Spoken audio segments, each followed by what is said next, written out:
Hello, this is Peter Wiersbe with a follow-up on the Building Bridges meeting we had at Parkside. And it was really awesome to see how many people came out. There were over 100 people, which just really blew us away. It was way more than we were expecting, and we felt like there was a lot of good discussion and really a step in the right direction for people. And a lot of people shared their thoughts. They gave me notes afterwards. They've sent me emails. They've talked to me after the conference, and I just wanted to share some of those thoughts and just remind you guys to reach out to me. I'll link the email in the description if you have any questions for follow-up, and if I can't answer them, I will ask some of the students and our professor and try and give you a good response or address it in another follow-up video. And so a big thing that people talked about was just what do we have in common? Because it seems so often we focus on the divide instead of focusing on the things that we do agree on, because oftentimes the divisive topics are things very much out of our control, whereas the things we agree on are our local communities, our schools, our safety, the desire for a future for our kids and a safety in our future. And those are things we can address together because they're common interests. And when there are common interests that people can come together on, there's a far greater chance of those endeavors succeeding to the benefit of the people. And another thing was there seemed to be some resentment, for lack of a better word, towards things that didn't fall under the category of physical production, so things like the arts and education or finance, or these things that just seem very disconnected from the person doing them. And the argument was that machinery, manufacturing, farming has a greater inherent value. And that's an interesting discussion. There wasn't a whole lot of fleshing out of that idea, but I still think it's an interesting thought, because without the physical side of labor, the rest of society wouldn't be able to function, yet it is one of the sectors that is often ignored and underfunded and kind of neglected despite our dependency on it. And again, people just really wanted to focus on how to heal the divide and what actions they can take, and that seemed to also be a very common theme and something that people are both hopeful but also frustrated over. And an interesting thing about bridging that divide and finding things in common was there was one of the tables where there was an individual who came from an all-black community to the Kenosha Racine area and another individual who came from an all-white community. And they both were just blown away by the diversity, yet at the same time were able to find this common ground. Two people who really shouldn't, by normal standards, be able to find this common ground. They were able to share in the experience of really having to adjust to this new, diverse life they were living. And through that, they were able to develop this bond of common experience that was a lot stronger than, I think, a lot of the stereotypical resentment that exists between whites and blacks.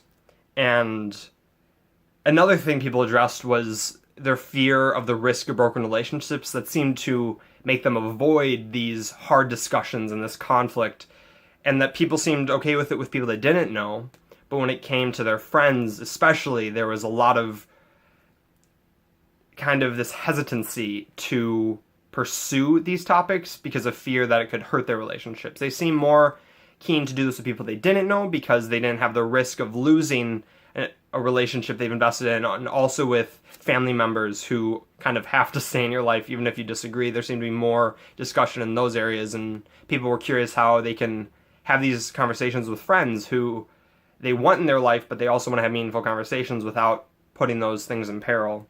And stereotyping came up, how we often pin people into these groups, whether it's religious or educational or just even the job they work, and along with that stereotype, we assume their viewpoints, and that can be very unproductive for these conversations we're trying to have, because we want to really go into something open-minded, and if you come in to these discussions with a preconceived notion about something, it's really going to hinder your ability to find that common ground.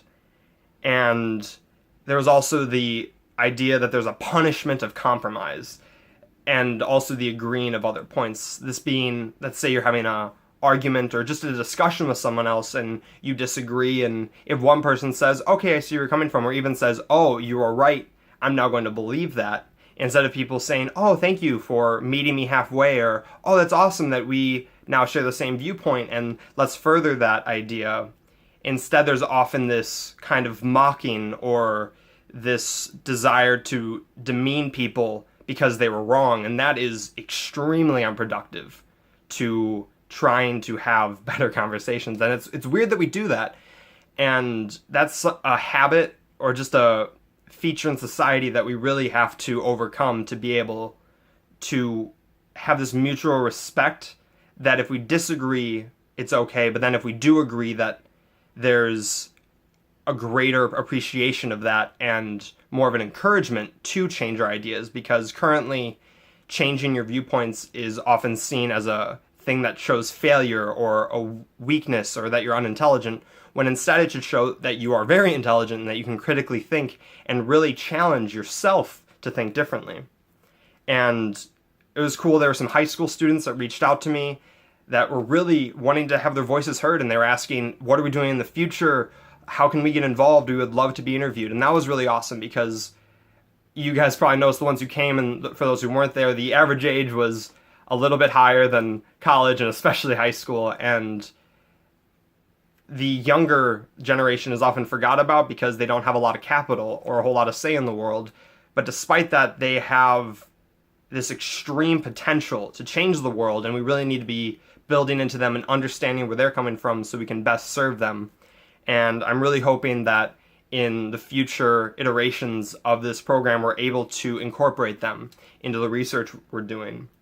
And there was also, this is a really interesting thing Katherine Cramer said, was that the problems of others are due to their actions, whereas our own problems are because the system is against us. And that's a very interesting idea, because you see that in all groups, that we're quick to blame other groups for their own bad situations or why they're doing poorly, while simultaneously saying, oh, the only reason I'm struggling is because the system's against me or it's out of my control.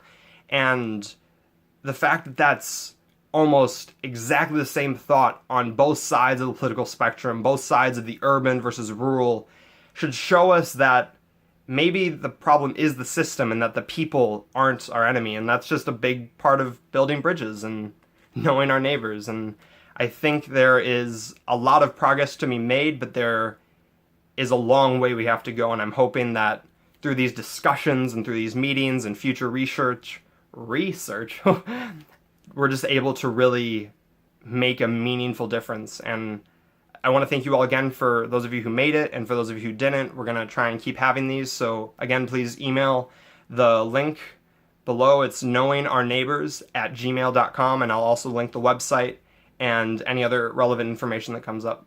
Thank you, and just continue to have these important, these good, these open-minded conversations, and just come into them with an open heart and treat them as fellow humans and not as an opponent.